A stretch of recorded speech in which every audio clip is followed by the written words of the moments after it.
আকাশ পরিমাণ মন খারাপ নিয়ে ভিডিওটা এডিট করতেছি, কারণ এইটা আমার কাজ।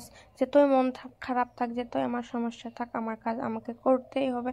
সো যার জন্য আমি কাজ করতেছি। আর বিশ্বাস করেন ভাই, আমার এই ভিডিওটা এডিট করার একদম ইচ্ছে ছিল না। আজ যেহেতু কোনো ভিডিও এডিট করা নাই, যার জন্য আমি মন শক্ত করে নিয়ে হাজার ব্যথা বুকের ভিতরে নিয়ে ভিডিওটা এডিট করতেছি।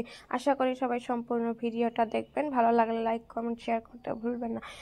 এমন কিছু ঘটতেছে, বিশ্বাস করেন ভাই, আমি বলতেও লজ্জাবোধ করতেছি। এখন আমি বলতেও পারবো না, তাও একটু শেয়ার করি, না হলে মনটা কেন জানি কেমন করে।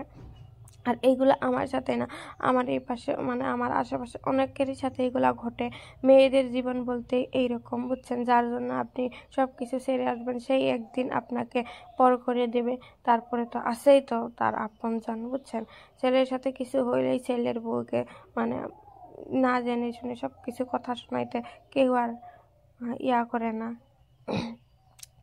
কিন্তু যাকে এগুলা বলে সেও তো একটা মানুষ। বিশ্বাস করেন, আমি এখন ভিডিওটা এডিট করতেছি, আওয়াজ দিচ্ছি, আমি ভয় নিয়ে আওয়াজ দিতেছি, বুঝছেন?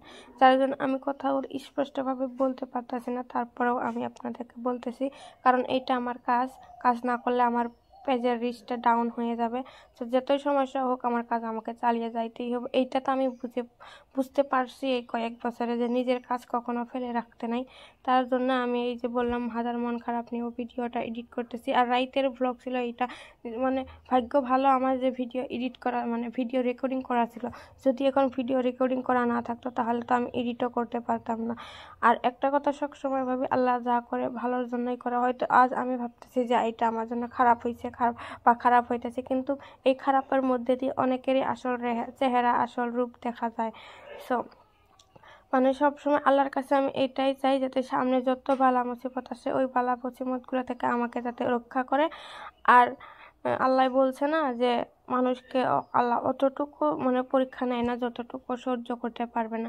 হয়তো আমার সাথে যা হইতেছে এগুলো আমি সহ্য করতে পারবো, যার জন্য আমার সাথে হইতেছে।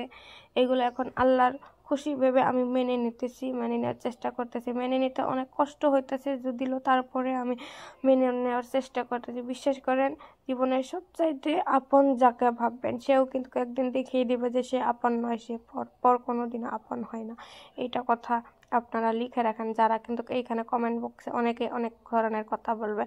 আপনাদের সাথে হয়তো অন্য ঘটনা ঘটতে পারে, আমার সাথে যেগুলো ঘটতেছে আমি সেগুলাই শেয়ার করতেছি। সবার জীবন এক না, সবার কাহিনী এক না। সবার কাহিনী যদি এক হইতো, তাহলে দুনিয়াটা কতই না সুন্দর হইতো। সবার সাথে যদি ভালোই হইতো, তাহলে দুনিয়াটা কতই না সুন্দর হইতো। এক একজনের কাহিনী এক এক রকম। তার জন্য কি বলবো, জীবন নাকি এইটাই, সবসময় ধৈর্য ধরে মেনিয়ে নিতে চলতে হয়। তো এখন বড় হয়েছি, মানিয়ে নিতে শিখে গেছি। স্যার এইদিকে রান্না